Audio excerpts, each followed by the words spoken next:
Pemirsa, dari Tanah Suci ada jutaan umat muslim dari berbagai penjuru dunia berkumpul untuk menunaikan rukun Islam kelima, sebuah perjalanan spiritual yang penuh makna. Kami akan hadirkan informasi terkini serta kisah inspiratif para jemaah Indonesia dalam menjalani ibadah haji dalam segmen Liputan Haji.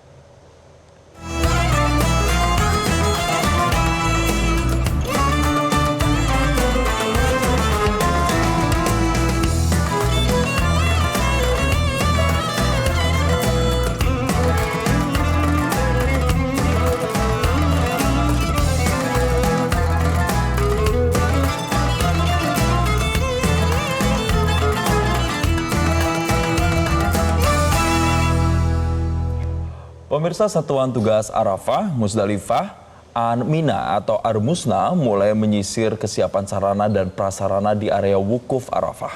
Jadi langkah ini dilakukan untuk memastikan kenyamanan dan keamanan jemaah haji Indonesia. Perjalanan dan persiapan krusial yang saat ini masih dimatangkan pemirsa. Kepala Satuan Operasi Ar-Musna, Surnadi, memimpin langsung peninjauan di titik-titik strategis Padang Arafah.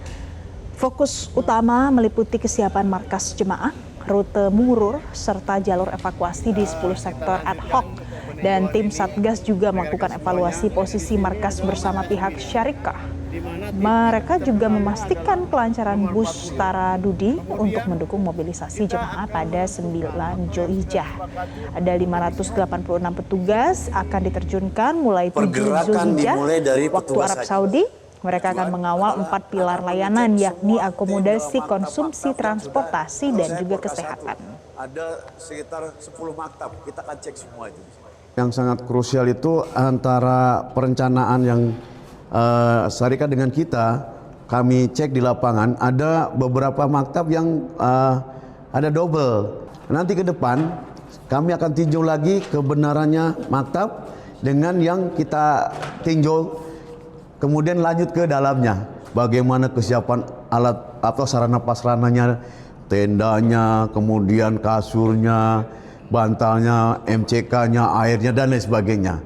Kami tadi lihat sudah lebih ada peningkatan dari tahun-tahun. PPIH Arab Saudi mengintensifkan perlindungan bagi jemaah lansia dan disabilitas di Mekah. Dan berbagai skema khusus disiapkan mulai dari pengaturan jadwal umroh wajib hingga pendampingan kesehatan guna mengantisipasi cuaca ekstrim.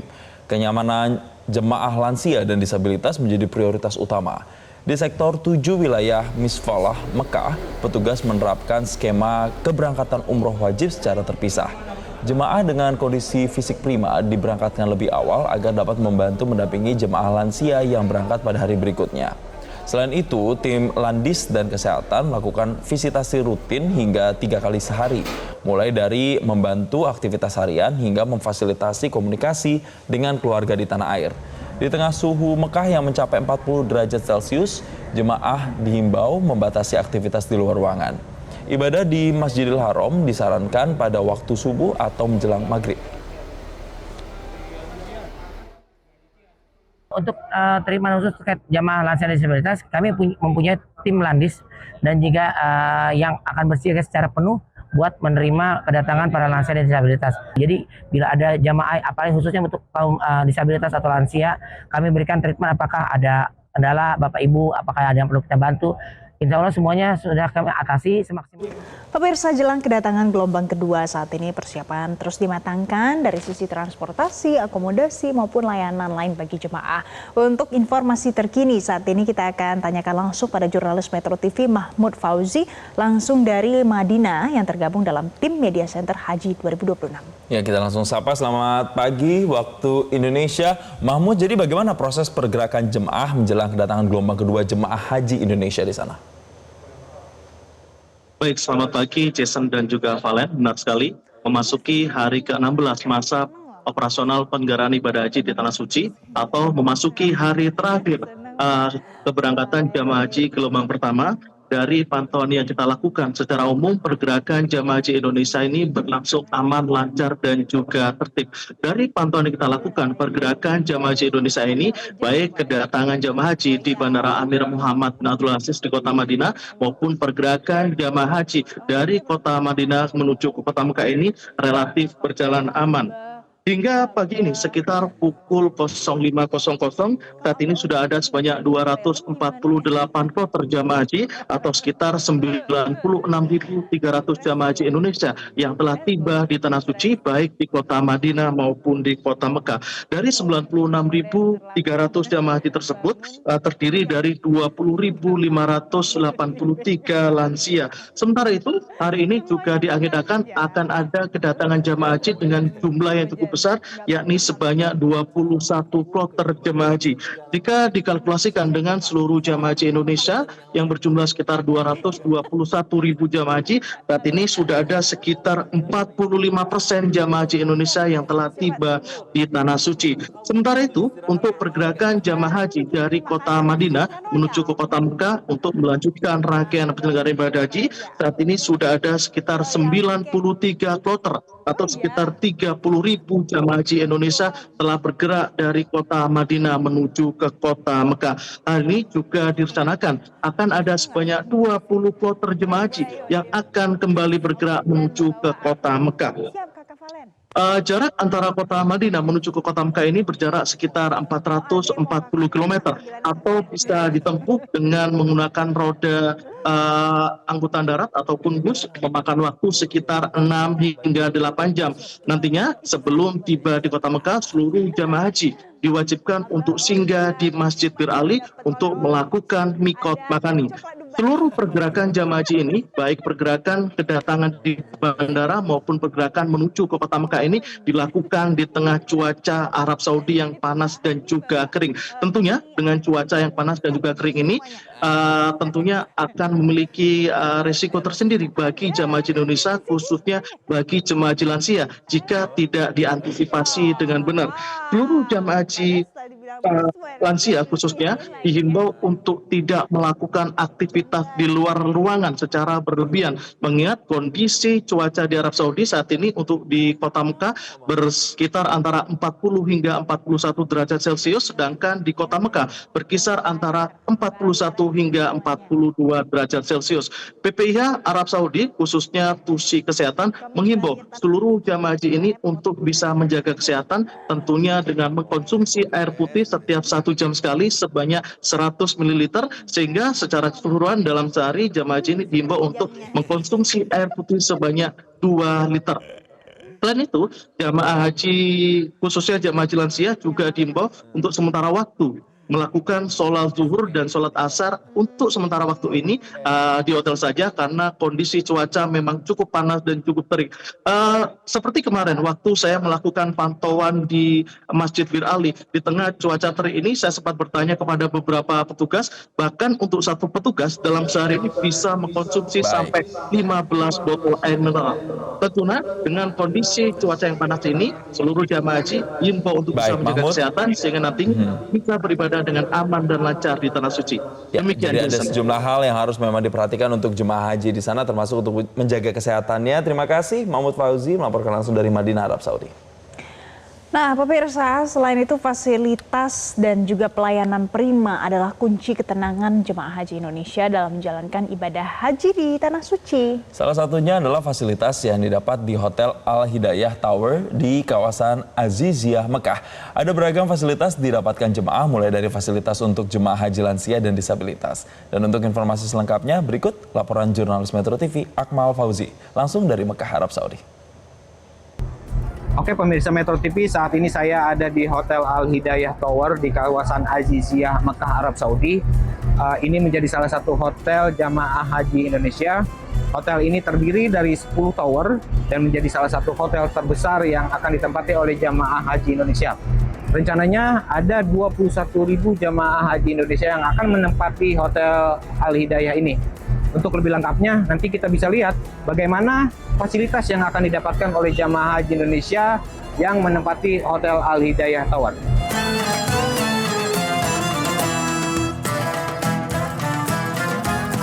Oke pemirsa Metro TV, saat ini saya ada di lobi Hotel Al Hidayah. Kalau kita lihat lobinya sangat luas. Ya, kita lihat di sini ada jamaah juga yang sedang menunggu bus salawat. Dan salah satu yang menarik juga di lobi ini ada minimarket. minimarket yang tersedia di bawah atau di lobi jamaah, jadi tidak perlu jauh-jauh keluar hotel. Nah, ini minimarketnya, ada makanan, buah. Nah, saat ini saya ada di salah satu lantai. Mari kita lihat bagaimana fasilitas yang ada di kamar disabilitas. Oke, ini adalah salah satu kamar khusus jemaah disabilitas. Ada tanda khusus. Mari kita lihat ke dalam. Salah satu yang membedakan dari kamar lainnya yaitu pintu kamar jemaah disabilitas ini lebih besar ya daripada kamar reguler. Nah, ini ada wastafel dan klosetnya juga khusus, lebih rendah. Memang didesain khusus untuk jemaah disabilitas. Kemudian ini juga ada shower, kamar mandinya cukup luas. Oke, kita lanjut. Nah, ini juga yang membedakan dengan kamar jemaah lainnya, yaitu area dari tempat tidur ke dinding itu luas karena untuk akses keluar masuk jemaah. Di sini ada 3 tempat tidur. Kalau di kamar reguler lain itu satu kamar ada yang 4 dan 5. Nah, untuk jemaah lansia ini memang semuanya itu ada 3 tempat tidur. Jadi lorongnya luas, untuk bisa jadi untuk kursi roda, akses keluar masuknya. Nah, jadi jemaah haji yang disabilitas tidak perlu khawatir karena memang sudah ditempatkan di kamar khusus oleh PPIH Arab Saudi. Oke, pemirsa Metro TV, itu adalah fasilitas yang ada di Hotel Al Hidayah, hotel terbesar yang akan ditempati oleh jamaah haji Indonesia. Kemudian kalau kita lihat di depan juga tersedia fasilitas bus salawat yang akan mengantarkan jamaah dari hotel langsung ke Masjidil Haram tanpa transit. Bus itu beroperasi selama 24 jam. Dari Mekah, Arab Saudi, Akmal Fauji, Metro TV. Pemirsa, keterbatasan fisik tak pernah menjadi penghalang untuk menunaikan rukun Islam kelima ke Tanah Suci. Kisah inspiratif lainnya datang dari seorang jemaah calon haji asal Kabupaten Sinjai, Sulawesi Selatan yang tetap teguh berangkat meski kondisi fisik tidak lagi sempurna.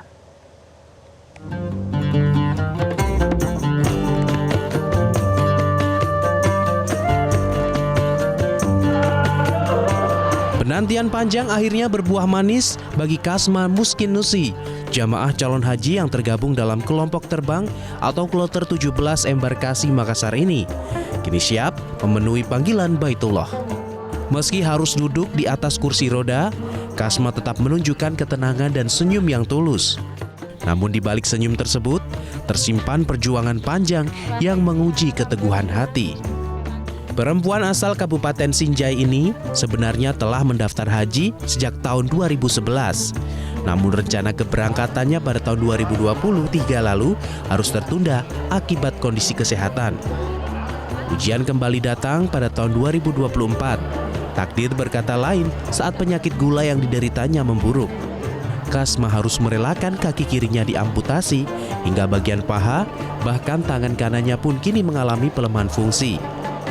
Sebelum mengalami amputasi, Kasma merupakan seorang pedagang pakaian yang gigih. Kini, segala aktivitasnya bergantung pada kursi roda, namun semangatnya untuk menjadi tamu Allah tak pernah padam. Bagaimana perasaan tak? Bahagia, alhamdulillah, karena bisa tahun ini naik. Bikin diceritakan kira-kira nanti doanya di Tanah Suci apa, Bu? Banyak. Salah satunya bahagia terus sama anak. Dalam perjalanan sucinya, Kasma tak sendiri. Ia didampingi oleh sang anak yang setia menjadi pendamping selama seluruh rangkaian ibadah. Dukungan khusus juga diberikan oleh para petugas haji, mulai dari asrama hingga nanti di Tanah Suci Arab Saudi. Bagi Kasma, kursi roda kini menjadi teman setia untuk menapaki tiap tahapan perjalanan ibadah. Ia yakin niat tulus akan selalu mendapat jalan dan balasan terbaik dari Sang Pencipta. Kisah Kasma Muskin Nusi adalah potret nyata sebuah keteguhan dan keikhlasan. Bahwa keterbatasan fisik tak pernah mampu mengalahkan kekuatan niat dan keyakinan. Dari Makassar, Sulawesi Selatan, Sabda Role, Ahmad Safei, Metro TV.